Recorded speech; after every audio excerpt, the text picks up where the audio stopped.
बिस्मिल्लाहिर्रहमानिर्रहीम अल्लाहुम्मा सल्ली अला मुहम्मद व अला आलि मुहम्मद। मैं वक़ास अज़ीज़ आपको अपने ऑफिशियल डिजिटल चैनल में खुशामदीद कहता हूँ।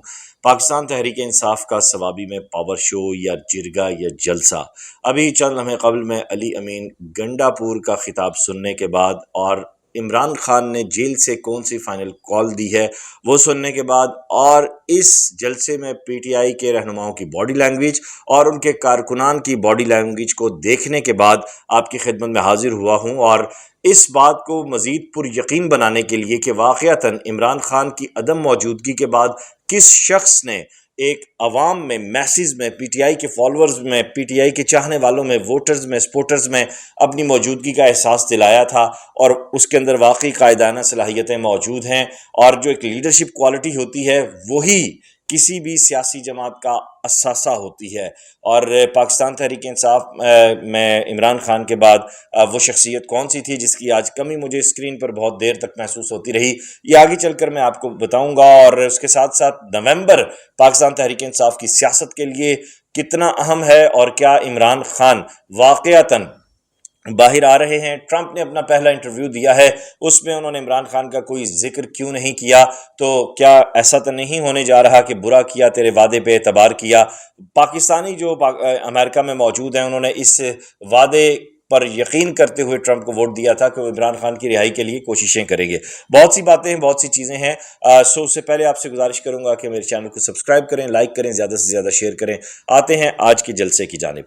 पाकिस्तान तहरीक इंसाफ का कल का कोयटा का जलसा नहीं होने दिया गया, वहाँ पे पुलिस आ गई, वेन्यू पे लाठी चार्ज हुआ और लाहौर में भी इससे पहले रुकावटें देखने को मिली। ये एक मैं समझता हूँ कि हमारे यहाँ जो एक सियासी चपकलिश होती है उसमें ये देखने में आता है। नून लीग को भी ये चीज़ें फेस करना पड़ी जब पाकिस्तान तहरीक इंसाफ की हुकूमत थी। जो अगर हम कंपैरिजन किया जाए पूरी दुनिया में डेमोक्रेसी का और पाकिस्तान की डेमोक्रेसी का अगर कंपैरिजन किया जाए तो यहाँ पर हमें दूर दूर तक वो जमहूरी रवैये, वो मुकाबला, वो बर्दाश्त नहीं दिखाई देता। और यहाँ पे शख्सियत की लड़ाई होती है, अवाम के हकूक़ की नहीं होती, जमहूरी लड़ाई नहीं होती। यही वजह है आज सवाबी में ये चंद लम्हे कबल जलसा ख़त्म हुआ और जिस तरह मेरे समेत बहुत से सियासत के तालिब इल्मों को ये उम्मीद थी कि अली अमीन गंडापुर साहब कोई बहुत बड़ा ऐलान करेंगे, एक कोई ऐसी फाइनल कॉल देंगे, इमरान खान का जेल में से कोई ऐसा पैगाम आएगा कि जो हर तरफ यूं बिजलियां चमक जाएंगी और पाकिस्तान तहरीक इंसाफ का वोटर, सपोर्टर, कारकुन एक्टिव होकर बाहर आ जाएगा, वैसा होता नहीं दिखाई दिया। क्यों?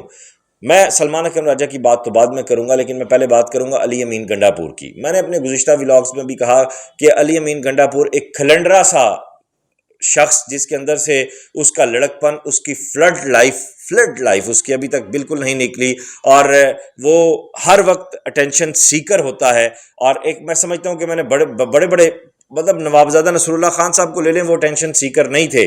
सियासतदान अपनी बात लोगों के दिलों में उतारता है, उनके दिमागों पर नक्श करता है ताकि सदियों तक वो बात आगे बढ़े, तब वो लीडर बनता है।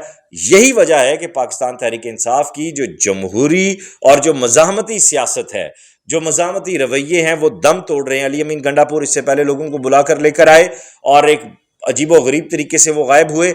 आज भी इमरान खान की फाइनल कॉल होगी और जब वो कॉल शुरू हुई तो उन्होंने कहा हाथ बुलंद करो, हाथ बुलंद हुए। मैं अली अमीन गंडापुर अल्लाह रसूल को हाजिर नाजर जान के कहता हूं, इमरान खान की फाइनल कॉल आएगी तो आप अपने घरों वालों को बता देना कि अगर हमारी मैतें ना आए तो हमारे जनाजे पढ़ देना, मैं हकूक के लिए लड़ूंगा। ये मतलब एक ऐसा ठंडा ठार बर्फ यख किस्म का वो प्रोग्राम था और पैगाम था जिसने लोगों के दिलों पर, जहनों पर कोई किसी किस्म का असर नहीं किया। मेरे जैसा शख्स जो ये उम्मीद कर रहा था कि बात होगी हकूक की, बात होगी इमरान खान के असल पैगाम की, इसका मतलब यह है कि इमरान खान ने कोई पैगाम नहीं दिया। इमरान खान अगर पैगाम देता जेल के अंदर से तो वो इतने ठंडे ठार अल्फाज ना होते। इसी तरह सलमान अकरम राजा साहब के जब मैं तकरीर सुन रहा था, स्पीच सुन रहा था, उसमें भी इसी तरह की बातें हुई और पाकिस्तान तहरीक इंसाफ के तमाम जो लीडरशिप थी, जो क़यादत थी, जो स्टेज पे बैठे हुए थे, असद कैसर साहब थे, बैरिस्टर गौर थे।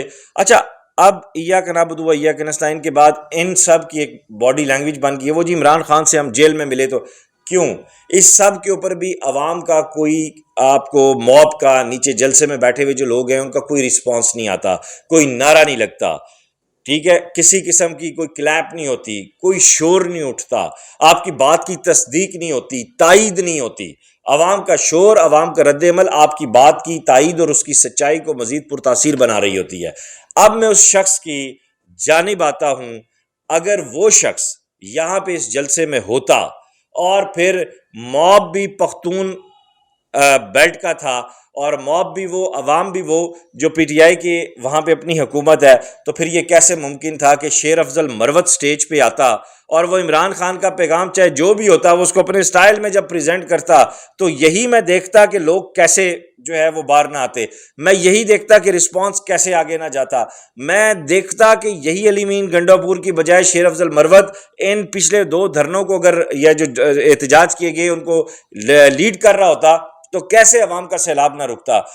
ایک مرتبہ پھر میں سمجھ رہا ہوں کہ عمران خان کی جو ٹیم ہے وہ بہت بڑی سیاسی غلطیاں کر رہی ہے اور مسلسل وہ سپریس ہوئے ہیں، وہ یہ سمجھ رہے ہیں کہ اگر ہم سر جھکا کے بیٹھے رہیں گے تو ہم جی حضوری کرتے رہیں گے، یس سر کرتے رہیں گے تو شاید پی ٹی آئی کا اگلا جو جانشین ہے، میرے منہ میں خاک، ان میں سے کوئی ایک ہو جائے۔ صاف سیدھی سی بات ہے۔ اب آتے ہیں عالمی سیاست میں اور ٹرمپ کے معاملے میں۔ ٹرمپ نے انٹرویو دیا، بالکل کوئی نام نہیں لیا۔ یہاں پاکستان میں پھر دھینگا مشتی شروع ہو گئی ہے، کھینچا تانی شروع ہو گئی ہے۔ جو نون لیگ کے ووٹر سپورٹر ہیں، جو نون لیگ کے ولاگرز ہیں، یوٹیوبرز ہیں، مجھے کھل کے کیا لینے دیں، نون لیگ کے جو صحافی ہیں وہ اب بغلیں بجا رہے ہیں، ڈفلیاں بجا رہے ہیں، خوشی کے جو ہے وہ شادیانے بجا رہے ہیں کہ ٹرمپ نے نام نہیں لیا۔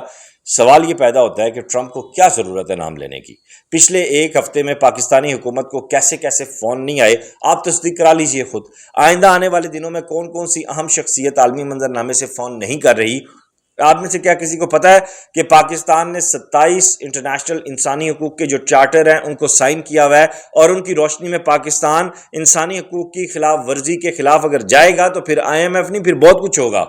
اور میں آپ کو بتا دوں عین ممکن ہے IMF بھی پاکستانی گورنمنٹ کو اس بات پہ مجبور کرے کہ عمران خان کو ریلیز کرو ایٹ اینی کاسٹ، وہ تو ہونا ہی ہونا ہے۔ لیکن یہ جو بندر تماشا دکھانے والے ہمارے یوٹیوبر ہیں، ولاگر ہیں، ان کا کوئی فائدہ نہیں ہے۔ JUIFA کے ساتھ عمران PTI کے وفد کی ملاقات ہونی ہے، وہ پہلے بھی چلتی جا رہی ہے، اس کو بڑا مذاق اڑایا جا رہا ہے، لیکن ثوابی کا آج کا جلسہ میرے نزدیک مایوس کن تھا، اور اس میں جو تقریر کرنے کی باڈی لینگویج تھی، کوئی جوش نہیں تھا، کوئی جذبہ نہیں تھا، کسی قسم کا ولولہ نہیں تھا، والہانہ پن نہیں تھا۔ ایسے لگ رہا تھا کہ جیسے نہ چاہتے ہوئے یہ لوگ آئے ہیں، ایسے لگ رہا تھا کہ نہ چاہتے ہوئے یہ کام کیا جا رہا ہے۔ اب اس کے ساتھ ساتھ احتجاج کی کال بھی ہے، اور علی امین گنڈا پور پچھلے 2 اپنے جو انہوں نے جلوے دکھائے ہیں اس میں ساری دنیا کو پتہ چل چکا ہے کہ ان کی موو کون سے میدان کی طرف سے، کس ندی نالے سے گزرتی ہوئی، کون سے بادبان کو چھوتی ہوئی کہاں پہ جا کے گرتی ہے۔ سو میری دعا ہے کہ وہ کسی گٹر میں نہ گرے، کسی ایسی جگہ پہ گرے جہاں پہ چلو پتھریلی کھردری زمین ہی کیوں نہ ہو لیکن زمین ہو۔ اس ویڈیو لنک کو زیادہ سے زیادہ شیئر کیجیے گا، اپنا خیال رکھیے گا، خدا حافظ۔